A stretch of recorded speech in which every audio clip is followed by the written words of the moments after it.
It's a great pleasure to introduce you to Saad Gulzar, who is an assistant professor of political science at Stanford.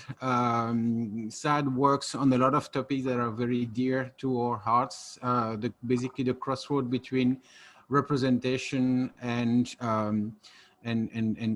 governance and other economic phenomena. His work is really represent the next frontier of what we are ourselves hoping to do, to go beyond using the use of political data for election analysis, to cross that data with other sources that help us to understand better the connections between political phenomena and governance. And today's paper is a perfect illustration of that. We're very excited with the paper. We're very excited with the work. And I don't want to come any longer on the way between your audience and your work, Saad.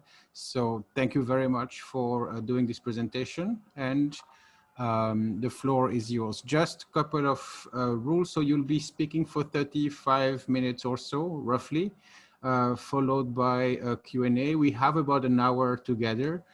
And at the moment, we would like to ask you to direct your questions to Shoaib via the chat box. So Saad, thank you again, and the floor is yours. Perfect. Thank you very much for having me. It's really a pleasure to present this. Just a quick story. The first time, I'm actually from Lahore, Pakistan. The first time I visited India was in 2005. And I have a really nice memory of waking up on the train in the middle of the night, just passing Sonipat, which happens to be the town that my grandfather migrated from.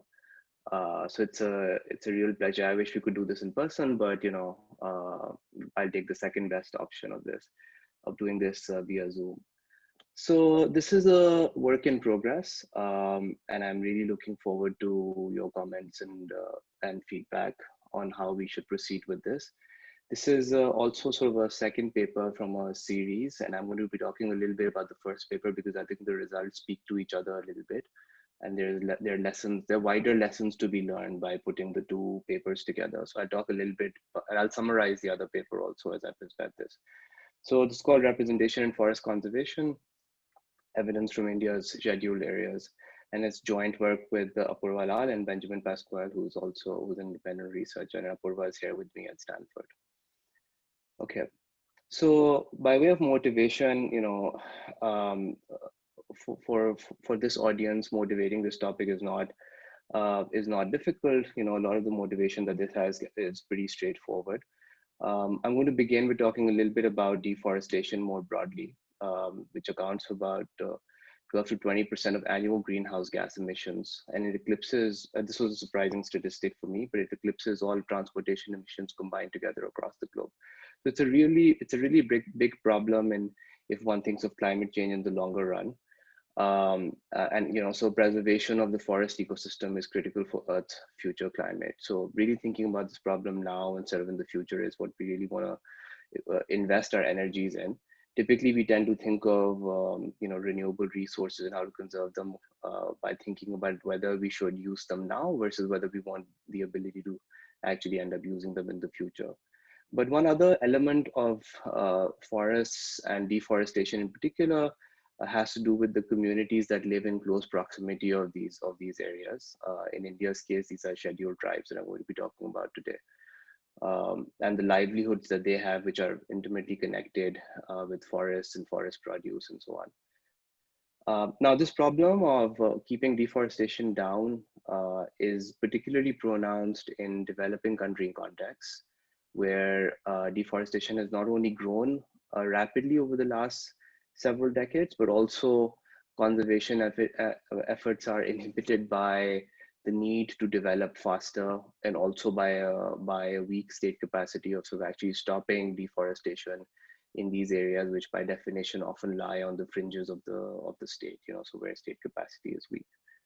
So given this context, people have worked hard on coming up with many solutions many policy solutions are proposed, and typically these solutions look at conservation in its own right and aim to or attempt to stop deforestation or overuse of renewable resources by directly attacking that problem. So there's a large literature looking at, and citations for a lot of this work are in the paper that I circulated, so you can take a look at that. So there's a large literature looking at monitoring regimes, the idea being that, okay, if we empower communities or other watchdog organizations to actually monitor deforestation, perhaps that's going to reduce the rate at which, trees are felled, for example. Another literature looks at assigning property rights to communities directly. The idea here being that, okay, if we want to resolve this problem, we want local communities to have property rights so that they take a longer vision of things and then actually protect their property, which is the forest produce. Finally, there's more recent work which thinks about how we can actually give subsidies or monetary incentives to local communities to stop them from overlogging. So all of these policies, as I said, sort of focus mostly on attacking the conservation problem by thinking only of the conservation problem. In this paper, we try to propose a political representation as a complementary slash alternate umbrella institution that aims to solve the dual policy problem of conservation and development. So it's an institution that takes a multidimensional approach to this problem of improving the lives of communities that are living on the fringes of the state, but also thinking of conservation and taking a longer term view of these issues. Now, thinking about both of these things together in tandem is important from a global perspective, because already about 447 million people who are extremely poor and marginalized live in these near and depend on forests in India, Indonesia, Nepal, the Philippines, Sri Lanka, and Thailand. And in India alone, the scheduled tribes account for about 100 million people in the country. So the question before us, therefore, the wider question is: does progress on these local level development issues come at the cost of conservation? Critics have said that conservation efforts will fail because development concerns will take over and overlogging will happen and so on. So that's the wider question that we try to sort of think about in this paper and this is where we'll bring in evidence from the other paper that I mentioned earlier. But more specifically, just to summarize what I'll be doing today, specific question I'm going to address is whether political representation granted to these communities exacerbates or curbs deforestation in these areas. I'm going to be analyzing the impact of the Panchayat extension to the Scheduled Areas Act, which was passed in 1996, but was implemented in a staggered fashion between 2000 and 2010 across states. So I'm going to be using this staggered rollout to sort of study the effect of this act, which gave the ST a lot of representation in scheduled areas that pre-existed the implementation of this act. The empirical exercise that I'm going to conduct is going to be a quantitative exercise to sort of look at micro deforestation changes by comparing villages that receive a boost in representation for the ST with those that did not. So that's one element of the comparison, and the other element is over time. So I'm going to be comparing these places before and after the PESA elections. So we're going to be using the differences estimation and strategy to calculate this. And just to quickly summarize, the results we find are that PESA elections reduced deforestation by about 26% relative to the baseline. And these effects are larger in areas which lie closer to mining sites to begin with. So there is some role that mining operations play in this, and we're going to do some interpretation of this at the end. And I'd love to hear your feedback on this particular element of it also. If you have questions along the way, I'm happy to be interrupted. So, and I'm also happy to take questions at the end, whatever works for you. So let me describe the context in some more detail. This will be a very quick summary of the relevant historical background before we get into some of the more details of the quantitative exercise that we're going to conduct. So again, this is background that it's not very unfamiliar for this audience. But just to think of sort of broadly about identity politics in the case of India, scheduled tribes were codified or categorized as as their own group, starting with the British colonial period, which set them apart in this Aboriginal tribes and semi-Hinduized Aboriginal tribes in the census of 1872. And the purpose of them to do this was to set aside state policy that was directed at these communities. And they were able to do that by circumscribing certain areas under the Scheduled Districts Act of 1874 as areas where predominantly the ST live. So they demarcated some areas of the country as these scheduled districts, and they had specific policies targeted at what they called tribals in these areas. And these policies, had various flavors that I'm going to talk about in a second. However, it's important to note that following independence, the Indian state actually continued with these classifications. They adopted the ST. For example, we know them now also from the political quotas literature, for example, or from many other affirmative action policies that the Indian state has taken over. So they've used these categories in the way they've designed affirmative action policies to uplift these marginalized communities. So following independence, the Indian state in the fifth schedule of the constitution categorized these previously scheduled districts as scheduled areas. And these areas have more or less sort of stayed the same over time since shortly after independence until now, with very minor changes here and there. So the justification for scheduled areas, of course, was to improve the representation and welfare for scheduled tribes in those particular areas. So we take this codification as given, obviously recognizing that there's a tremendous heterogeneity within this community, and there are many communities which presumably could be classified as ST but are not under the constitution. We take we take it not as our job to sort of unpack this category, but we take this category as given from a policy perspective and try to think about what the impacts of giving political representation to this particular category are on deforestation outcomes. Suffice it to say that the scheduled tribes are among the poorest and most marginalized groups in India, and so their development, local development, is extremely important from a policy perspective. Okay, so what we did was we collected data on which areas are codified as scheduled, and some states release this information at the village level, some of them release it at the block level, some at the district level. But here, in this map, we code them at the block level, and we show the dispersion of them across about nine present day and 9 states in the present day, or 2001 states, I guess, in India. These areas represent about 41% of the territory in these states, or about 45% of the population, which roughly is about 100 million people in these areas. So these are, in terms of the number of people, these are huge communities that reside in these areas.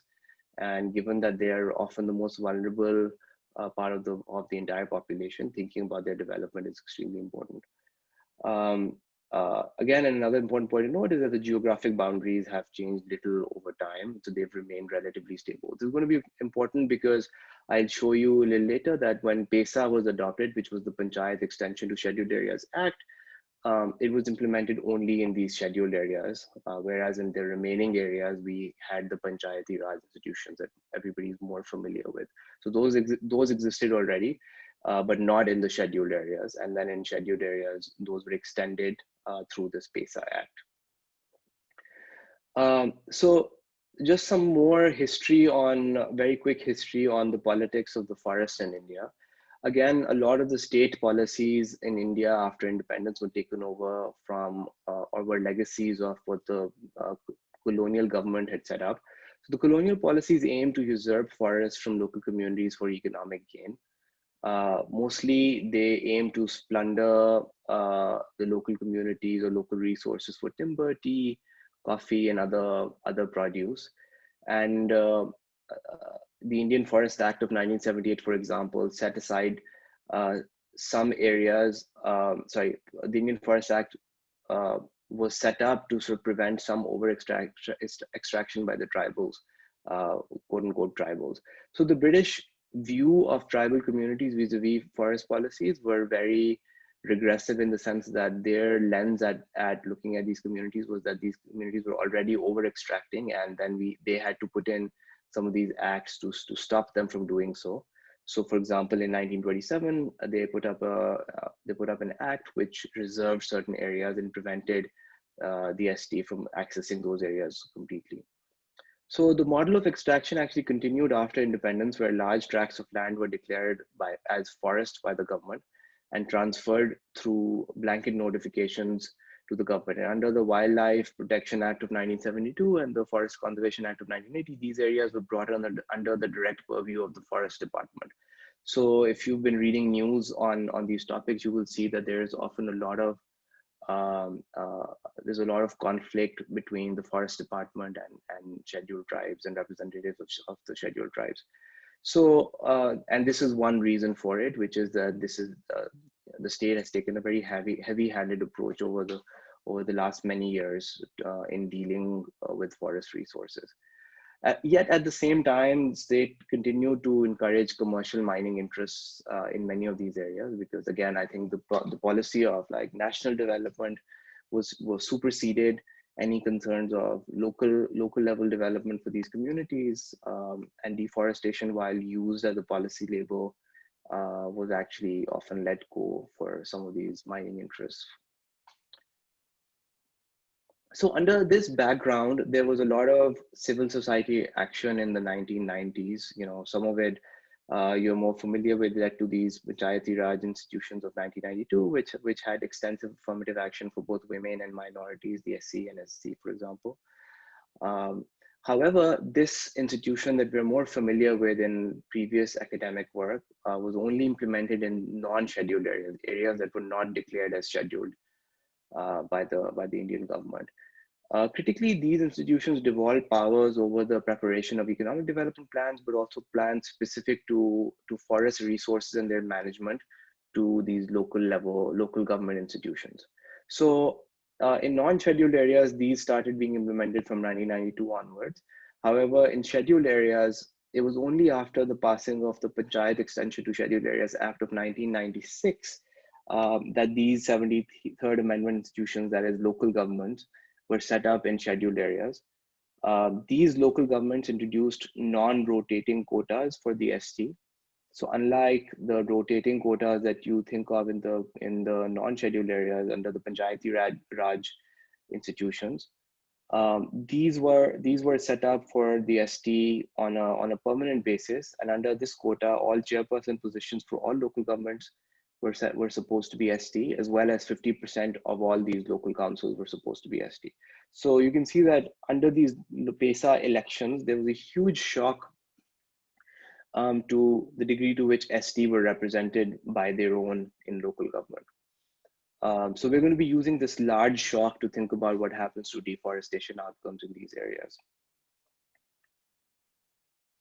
So PESA was actually taken up by different states at different points in time. Our deforestation sample, which I'm going to talk about in a second, runs from 2001 to 2017.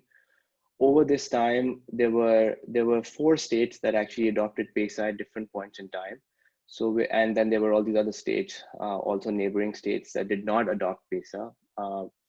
Or they adopted PESA beforehand, or they didn't have any scheduled areas to begin with, so they couldn't adopt PESA. So those kind of form these baseline areas where PESA was not implemented. And we're going to be using the rollout of PESA over time, this variation we're going to be using, because within each of these states, some areas got these local elections under PESA, and in the remaining areas, you just had the simple Panchayati Raj Institution Act institutions. So we're going to be making those comparisons. I'm going to talk a little more in detail about them in a second. But this slide is just to show that over time, PESA was implemented in different states at different years. Okay, any questions so far?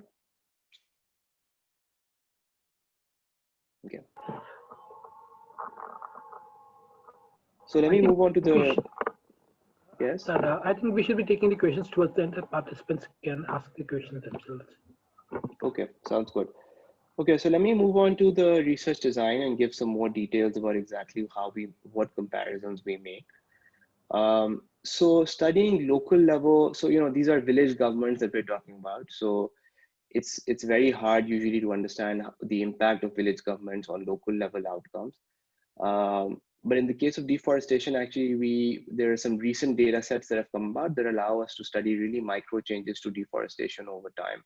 So we make use of this global forest change dataset produced by Hansen et al., which is derived from the Landsat 7 images. So they report deforestation over the entire period on a yearly basis from 2001 to 2017 for pixels of the size of 30 by 30 meters. So you can get multiple pixels of deforestation for every village in India. So these are really highly disaggregated spatial data that we use.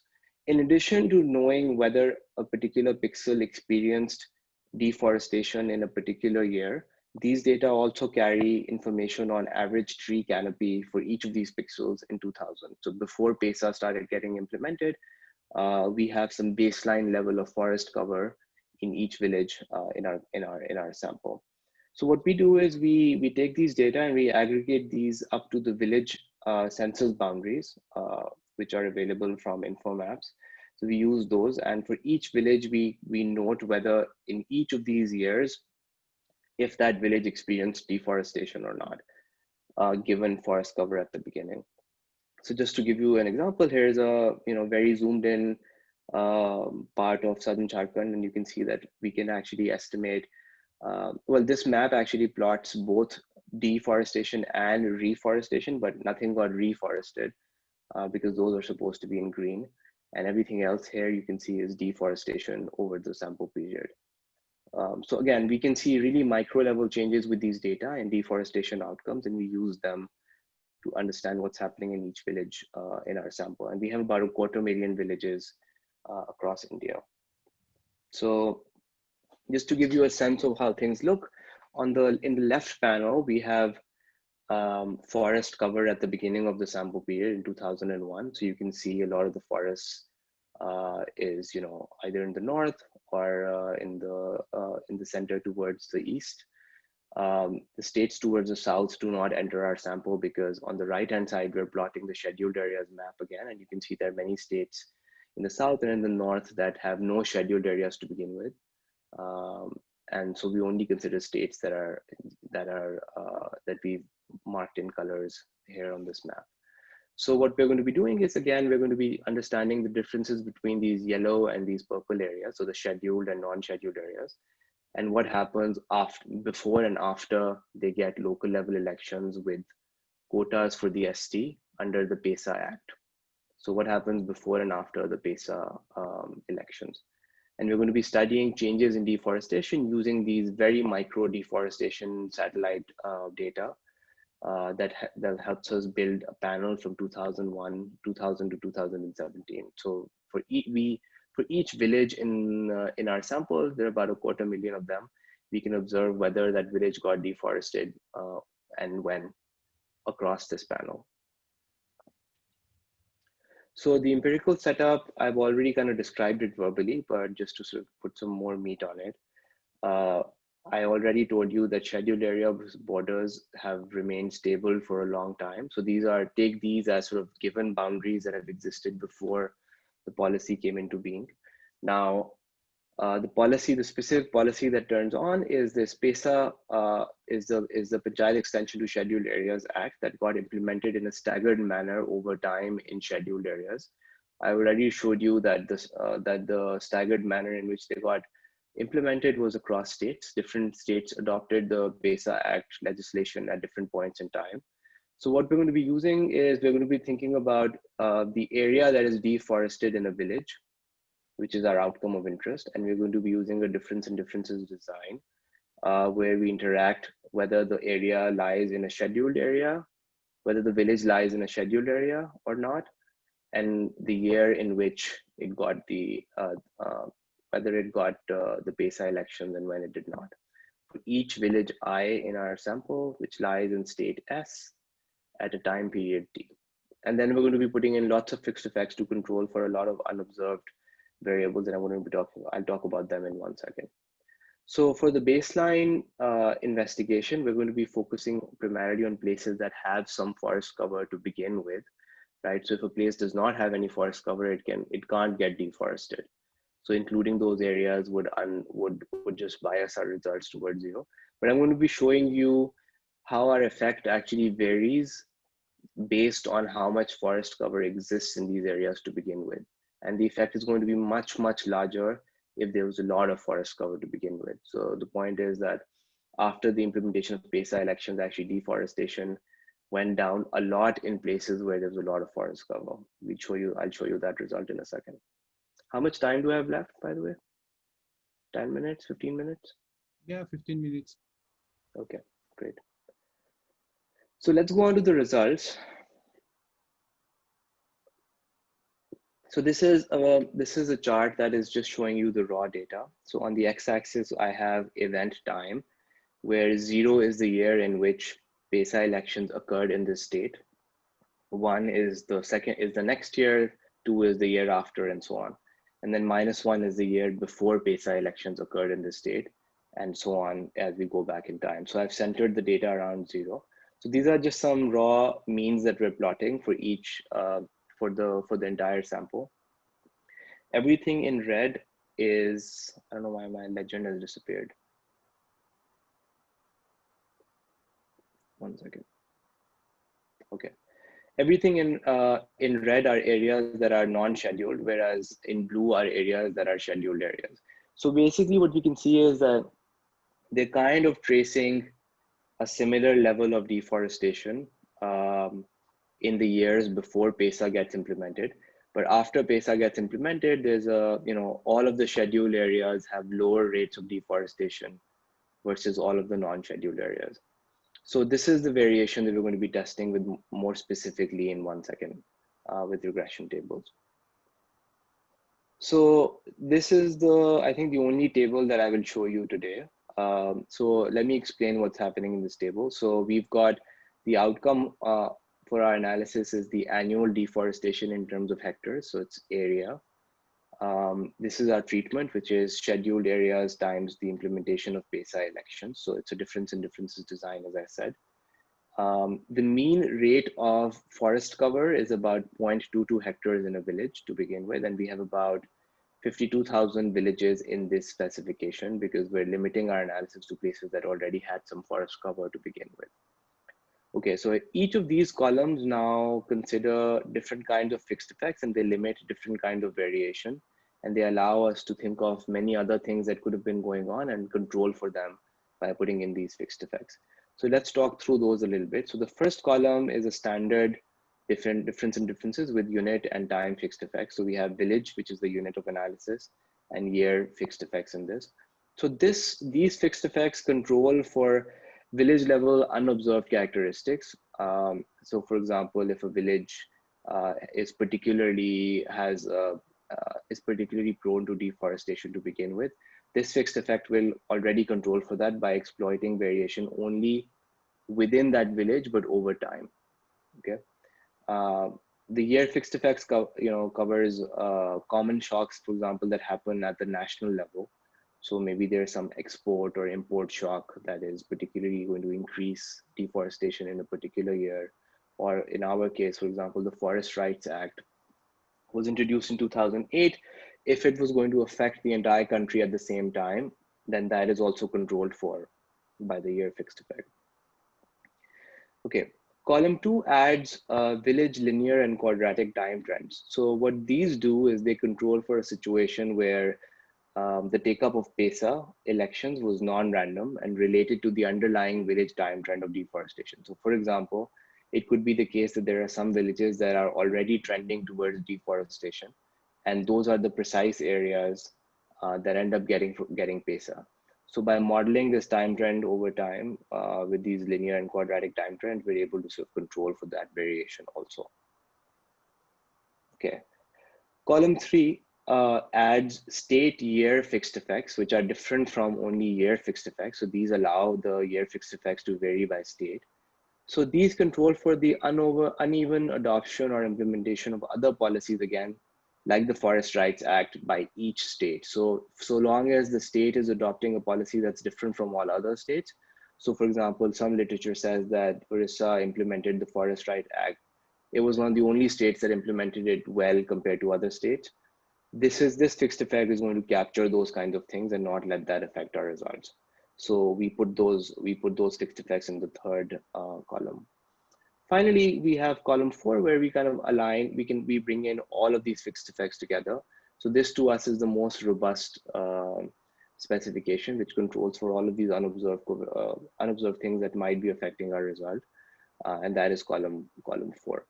So let me interpret the coefficient a little bit. We see a negative effect on deforestation of 0.67 hectares. So what does that mean?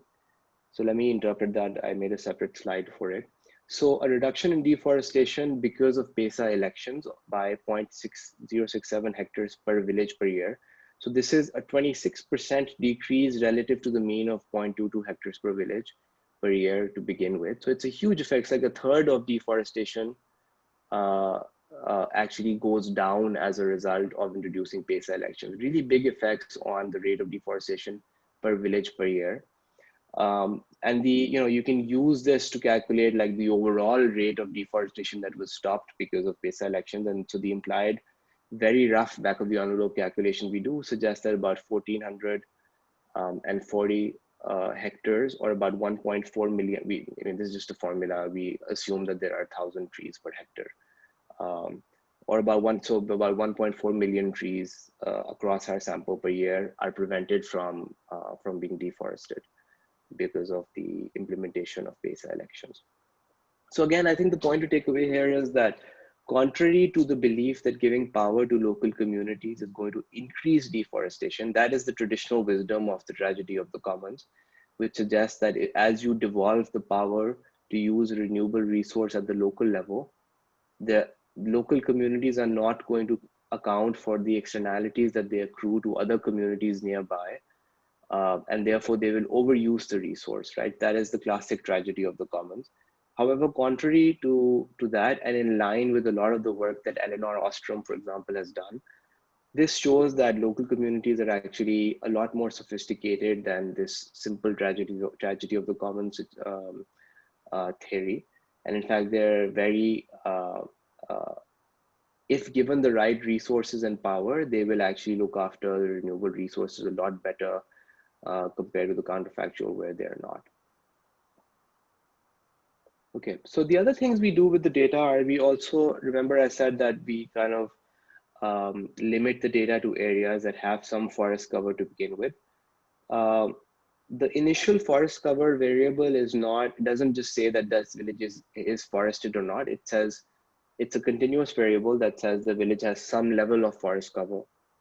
So what we do here is that we cut the data across 10 deciles of ex-ante forest cover, and we plot the effect of the introduction of PESA elections using column 4 specification. So we use that and we plot that on the y-axis. And basically what we find is that as you get more forest cover to begin with, so in places that are heavily forested, the effect of the implementation of PESA is much larger versus places that have very little forest to begin with. So PESA elections are really making a huge difference, particularly in areas that have large forest cover to begin with.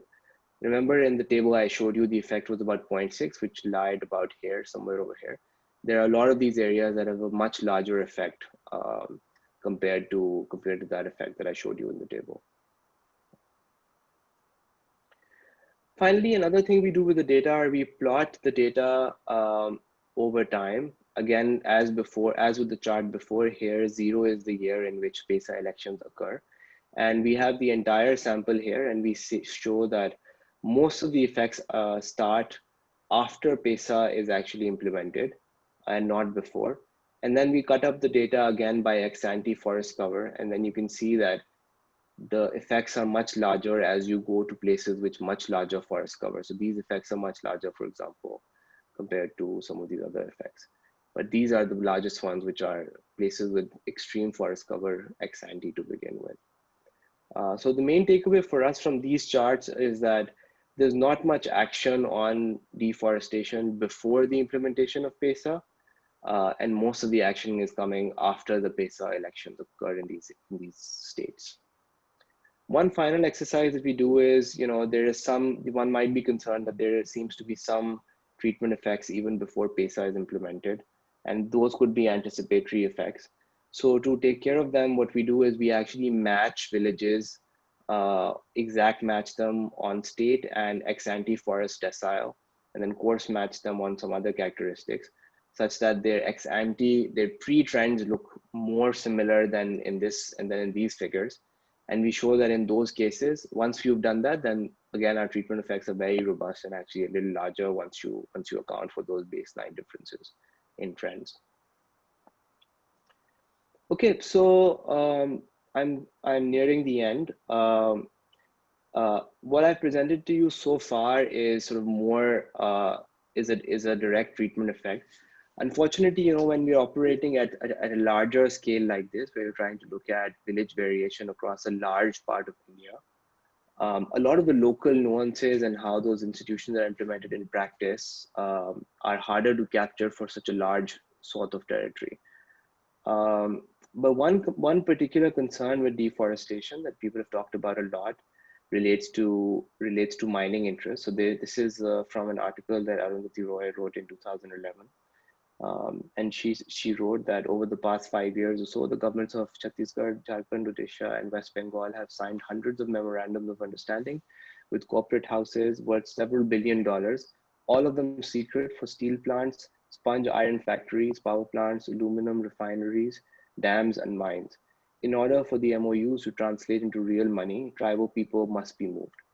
So the idea here again is that state governments are striking deals with mining interests, and their objective is to extract resources from these communities, and often, like, these communities, particularly the ST, kind of stand in the way of these deals.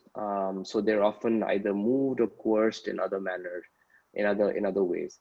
So to understand whether PESA elections, giving political power to these communities at the local level, helped them ward off some of this pressure, we wanted to see if our effects varied by the degree of proximity to mining interests. Okay, so of course, what would be ideal is for us to actually observe some of those interactions directly. But as I said, for such a large area, with a 250,000 villages, it's difficult to observe how each village is interacting with mining communities. So the approach we take is we use these data on ex-ante mining locations from the census, from the Indian mining census that Asher and Osad code up. So this is a map that we create just to sort of show you where those mines are located across India, and you can see that mines are located across, across all of India. And so we use, for every single village in our data set, we calculate the distance of that village to the nearest mine. Okay, so we want to know which villages are close to a mine and which ones are actually far away from a mine to begin with. Again, these are mines that operate before our study period. Okay, so by plotting the distance to the mine, we can understand if the effect of PESA implementation is actually larger in places that were closer to mines to begin with. And proximity to mine is our sort of proxy for the degree to which mining interests are interfering in forest or deforestation outcomes at the local level. So what we find, first of all, we just do a quick plot of how far a village is from a particular mine and the rate of deforestation at the beginning of the period. And we show that in places that are closer to mines experience more or have more deforestation at the beginning of the period compared to places that are much further away from mines. Okay. Then what we do is we also plot the treatment effect of the implementation of PESA elections, and we find suggestively that PESA elections have a robust and negative effect on deforestation, especially in villages that lie close to mining sites, and not as robust of an effect in villages that lie much further away. So most of our effect is actually coming from sites that are much closer to mining, from villages that are much closer to mining sites than villages that are much further away. Of course, this is, villages that lie close to a mining site could be different on a host of other dimensions compared to villages that lie further away. So think of this as sort of a suggestive analysis that there might be something going on. But having said that, there's a lot of qualitative work and a lot of case studies that suggest that mining interests are particularly nefarious in terms of controlling forest outcomes in these across India and in these areas in particular. Okay, so to conclude, I'm going to first quickly, I have 2 more slides. So to conclude, I want to place the results from this paper in conversation with this other paper that we worked on. So in related work, we evaluate instead of deforestation, we evaluate the economic and development impacts of PESA and scheduled areas on the ST, but also on other marginalized communities like the SC and so on. So that paper is published. So in that paper, what we find is that the increase in representation for scheduled tribes actually led to large increases and improvements in the economic welfare of the ST, as measured by the outlay of NREGA. So under NREGA, the ST got a lot more work days in these areas versus other areas. And these areas are also more likely to be served under the rural roads program. So they were also more likely to be connected by roads. And finally, using census outcomes, we also show that the implementation of these policies that gave representation to scheduled tribes also improved the general provision of public goods in these areas.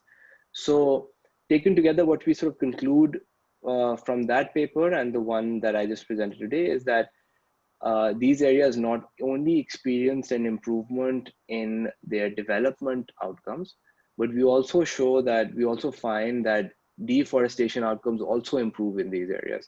So, taken together, these results run contrary to the concerns that environmentalism must come at the cost of local development, a concern that is sort of voiced over and over again by state policy, not just under colonial government, but even after independence. So it runs contrary to these claims. Okay, so to conclude, scholars have debated whether empowering local government institutions exacerbates or attenuates the overuse of common pooled resources. That's the big question that we wanted to think about in this particular case. And I showed you that in India, historical state policy had tended to favor more extractive rather than more environmental, extractive concerns over and sometimes along with environmental concerns compared to the development concerns for these marginalized communities. However, we show that the improved representation afforded to the ST under the PESA Act substantially reduced deforestation across Indian villages. And the companion paper that I talked about shows that these areas also experienced a lot of improvement in terms of local development, and particularly those improvements were targeted towards the ST. So taken together, we conclude that that thinking about these umbrella institutions like formal political representation is extremely important. Many development practitioners often tend to put politics aside and think of politics as a dirty word for solving actual problems that people face.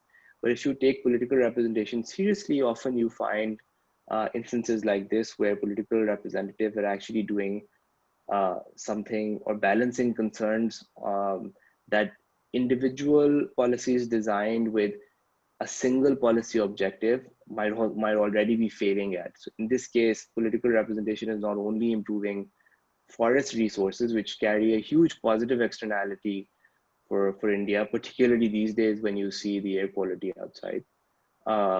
But they also help improve the local development of communities that are particularly marginalized and vulnerable.